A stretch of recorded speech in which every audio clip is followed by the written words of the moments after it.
hanya untuk mereka yang punya logika. Bagi yang tidak punya logika, skip aja. Para pembela Rizik FPI 212 harus gigit jari. Dua musuh mereka, Presiden Jokowi dan Polri, ternyata dipercaya masyarakat. Hasil survei nasional yang dilakukan Indikator Indonesia menunjukkan kepercayaan publik terhadap Jokowi meningkat menjadi 72% dan kepercayaan pada Polri meningkat mencapai 80%. Ini artinya kampanye kaum Islamis radikal untuk menjelek-jelekan pemerintah gagal total alias gatot. Pada survei Indikator Juli lalu, hanya 59% masyarakat percaya pada Presiden. Ini adalah angka yang relatif rendah. Sejumlah analis menganggap ketika itu ini nampak sebagai tanda-tanda menurunnya dukungan pada Jokowi, mengingat angka 59% itu adalah dukungan terendah dalam 6 tahun terakhir. Namun penurunan itu ternyata bertahan sebentar. November ini dukungan terhadap Jokowi sudah kembali menguat. Dukungan terhadap Polri juga semakin kokoh. Angka dukungan 80% ini adalah yang tertinggi dalam 8 tahun terakhir. Pada 2014, hanya 57% masyarakat yang percaya pada polisi. Pada 2016, angka itu naik menjadi 73%, pada 2020 72%, dan tahun ini naik tajam menjadi 80%. Angka-angka ini penting karena baik Jokowi maupun Polri terus dihajar habis-habisan. Tapi ternyata masyarakat tidak terperdaya. Salah satu kampanye hitam terhadap Presiden dan Polri adalah tuduhan bahwa rezim Jokowi itu anti-Islam. Sekedar ilustrasi, awal bulan ini sebuah organisasi bernama Forum Ahli Sunnah Wal Jamaah mendatangi Komisi 3 DPR. Mereka mengajukan 3 hal. Pertama, kata mereka menolak keras dan melawan segala bentuk agenda Islamofobia yang memberi stigma dan labelisasi buruk bagi umat Islam. Kedua, mereka menolak keras hukum yang memidanakan simbol, konsep, serta akhlak yang diajarkan dalam Islam. Ketiga, mereka meminta DPR mengawal penegakan hukum agar transparan dan tidak diskriminatif. Forum tersebut menduga ada agenda terselubung kaum Islamofobia yang berupaya memberikan stigma dan labelisasi buruk bagi umat Islam dan ajaran Islam. Apa yang dilontarkan forum ini nampak menjadi agenda kampanye utama kaum Islamis selama ini. Jokowi dan Polri terus-menerus digambarkan sebagai ancaman bagi umat Islam Indonesia. Tuduhan ini terutama dikaitkan dengan ketegasan sikap Jokowi dan Polri dalam beberapa tahun terakhir ini. Jokowi dan Polri memang terlihat tidak ragu. Pemerintah dengan tegas menangkap Rizik Syihab, menahan Munarman, membubarkan HTI, tidak memperpanjang izin FPI, menolak memberi izin penyelenggaraan reuni 212.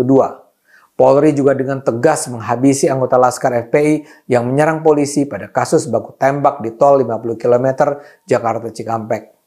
Densus 88 juga sukses membongkar dan menangkap jaringan teroris di berbagai daerah. Itu semua dijadikan alasan bagi kaum Islamis untuk menuduh rezim ini sebagai pemerintah anti-Islam.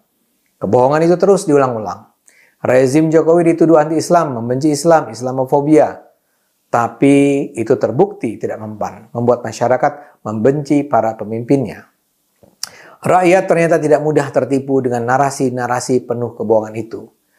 Kepada Presiden Jokowi, rakyat nampaknya percaya karena melihat terutama keberhasilannya memimpin Indonesia dalam perang melawan COVID.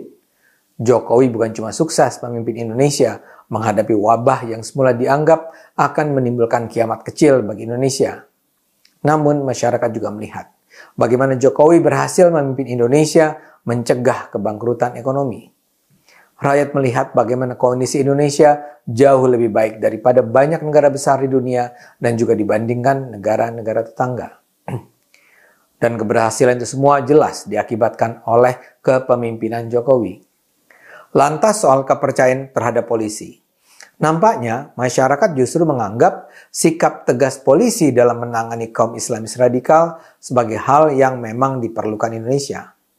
Masyarakat tidak melihat sikap tegas polisi sebagai cerminan Islamofobia. Rakyat nampaknya juga sudah muak dengan segala macam tindak kekerasan dan ujaran kebencian yang selama ini digaungkan oleh kelompok-kelompok radikal. Dengan kata lain, yang menang adalah gagasan NKRI dan Merah Putih. Yang kalah adalah mereka yang memperjuangkan syariah dan khilafah. Bagi masyarakat, pembubaran HTI dan pembukaan FPI nampaknya tidak dipandang sebagai tindakan yang anti-demokrasi. Image polisi yang dulu menakutkan sekarang secara perlahan berubah. Dan ketegasan sikap polisi yang ditunjukkan dalam kasus-kasus tertentu tidak dipandang sebagai perilaku anti-HAM yang mengancam demokrasi. Sebagai ilustrasi, sikap tegas polisi dalam menangani para demonstran dalam sejumlah kasus selama ini digambarkan sebagai cerminan sikap represif anti-demokrasi. Begitu juga ketika polisi menghapus mural-mural di ruang publik yang menghina pemerintah. Itu juga diframe sebagai pembatasan terhadap kebebasan berekspresi. Kini terbukti narasi dan frame semacam itu tidak berhasil menghancurkan dukungan terhadap pemerintah. Tingginya dukungan terhadap polisi menunjukkan bahwa buat masyarakat, polisi yang tegas bukanlah polisi yang mengancam demokrasi.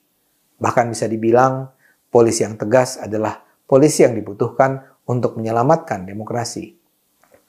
Tingginya angka dukungan rakyat terhadap Presiden dan Jokowi menunjukkan masyarakat Indonesia adalah masyarakat yang berakal sehat.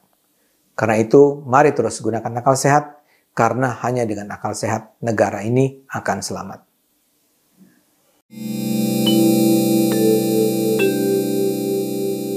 Video ini hanya untuk mereka yang punya logika.